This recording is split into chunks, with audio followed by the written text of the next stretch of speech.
तर आपल्या दोन्ही गुडघ्यावर बसायचं. ठीक आहे. त्याच्यानंतर राईट कॅरोटिड पल्स चेक करायची वॉच बघून. ठीक आहे. चेक झालं. रिस्पॉन्स देत नाही, श्वास घेत नाही. काय केलं आपण? कॅरोटिड पल्स चेक केली. त्याच्यानंतर काय करायचंय? जर दोन व्यक्ती असतील, एकाने काय करायचं? पटकन ॲम्ब्युलन्सला कॉल करायचं आणि दुसऱ्याने काय करायचं?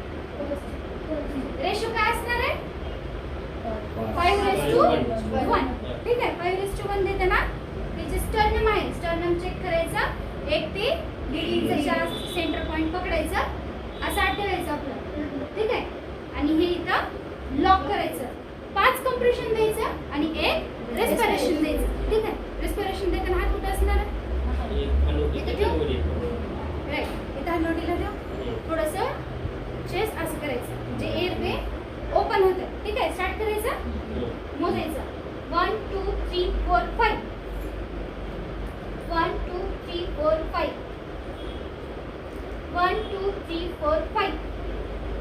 ठीक आहे. असे किती सायकल करायच्या कंप्लीट? 12 सायकल करायच्या. परत काय करायचं? पल्स चेक करायचं. रिस्पॉन्ड देते का बघायचं. ठीक आहे.